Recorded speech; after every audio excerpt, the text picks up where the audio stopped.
What's bracking, guys? In this video, I'll be showcasing a new player training feature in FIFA 16 career mode. See how kind of correlates with growth and how players grow with and without the player training specifically. So I'll basically be focusing on 5 players on Ajax at the moment for an entire season. See how growth goes in that instance, because I know some people are really curious about how players will be able to grow without the player training, if they even will, essentially, and just also how good the player training feature is.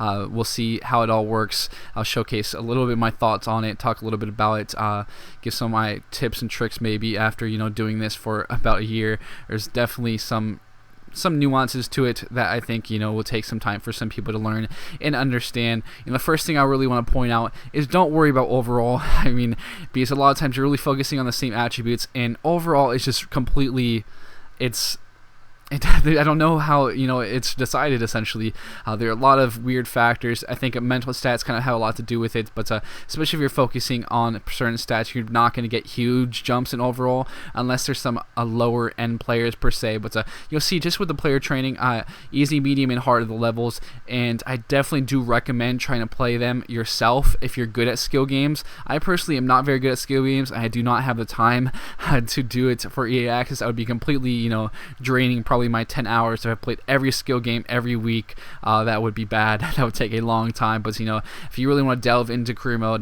this is a new way to with the skill games, especially if you do already play them. You can do them with these players and so on. But I will say the simulation is very random, as we'll see shortly, so that is why I do recommend playing them.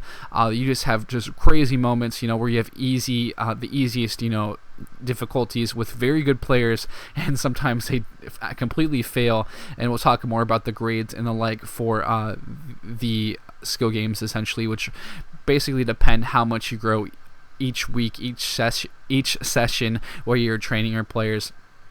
So again, some very good players: Arcadius, Milik, Rochelle, the Balser, Riedewald, very good players already.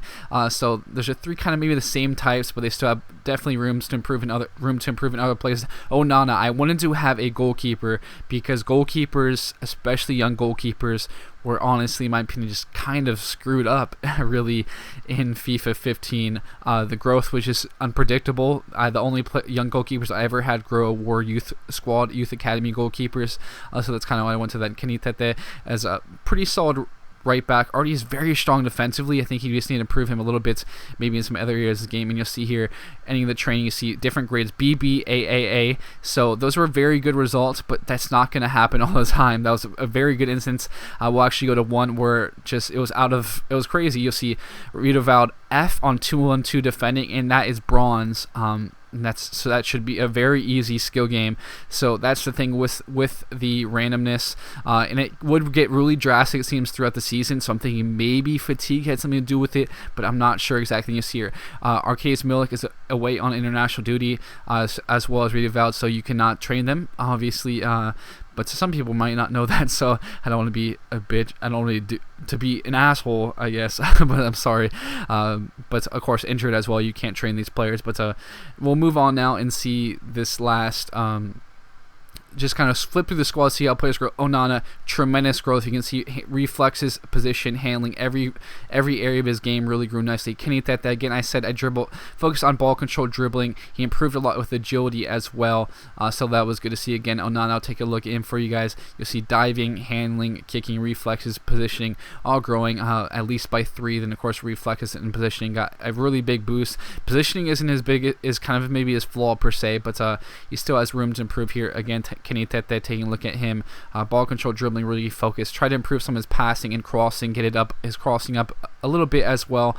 He's already very strong defensively, you see, with the marking. So that's really this kind of thing. So you want to pinpoint stats that you like to improve. And just don't worry much about the overall. You can see this huge boost, and you can see ball control, long pass, some of these stats, but you only grew up by 1 point. So don't worry about the overall, guys. I'm going to stress that completely, like every video. Do not worry about it, because it's completely random, and I think some of it's just like basically completely bogus in my opinion. Riedewald, very big growth. I've really just focused on defending. I was thinking maybe focusing a little bit on, because he can play left back as well, center defensive mid, but I focused on making him a very strong defender. You can see slide tackle marking going up, sand tackle marking going up concerningly, as well as mental stats and short pass went up slightly as well. So really solid improvements from him at the end of this first 6 months. I have to remember this is actually only the first 6 months, just to remind you guys, because I don't want to screw things up. So the next video I have the end of the whole year. It'll be kind of short, and I'll basically just be focusing completely on the squad report, focusing on a couple incidents that happened as well that really did influence growth.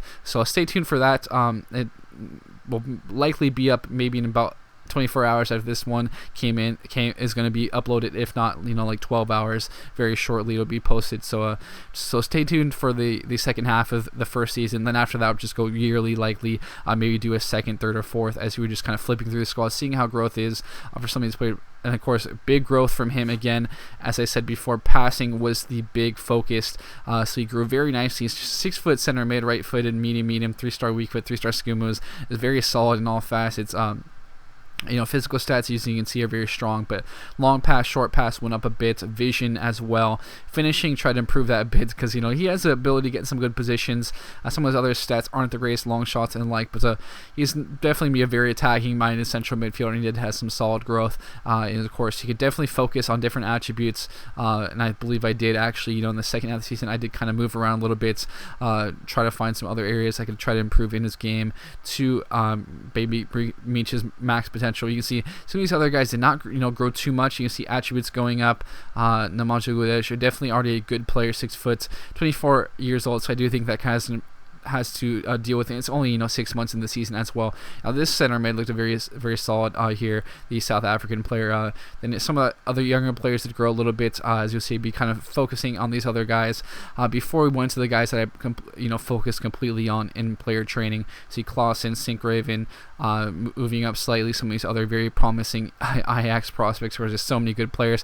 Van de Beek looks like a very promising player, 70 overall, jumped up, and this is kind of showing how a lot of these young players still grow. They grow tremendously, but I do think player training will help quite a bit, like in Onana's case, but they're kind of in the same instance. Him and these other younger players, they were in that same area, but El Ghazi is kind of an outlier. He's 20 years old, already very high 70s, so that certainly is why he didn't grow too much in my opinion. Again, it's kind of going back to the FIFA 15 players with that kind of small disparity between overall potential, don't grow too quickly. But Milik, I focus on ball control, dribbling, and his agility, so you'll see him improving in those areas.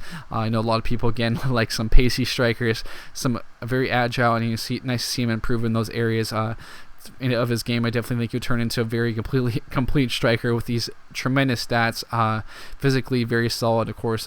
Finishing is already great, so maybe try to improve some of those other areas before we focus again on finishing here. But 6'1" striker, definitely good to have that type of agility on him.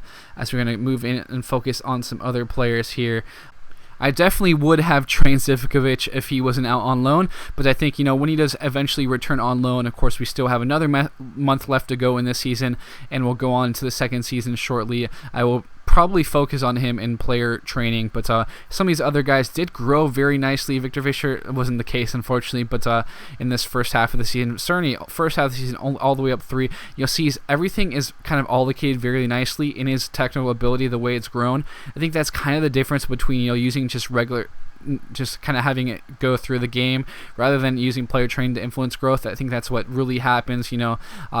You can kind of decide where all these attributes go, where all these improvements go, rather than them being completely kind of balanced around like they seem to be with a lot of players. But I'll be wrapping this up now. You can definitely take a look at these players as I wrap this up. But thanks for tuning in, guys. I'll have the second portion of this series coming up, or at least the second video of this first season coming up soon, guys. But thanks for tuning in. I'll be signing out now, and I'll catch you guys later.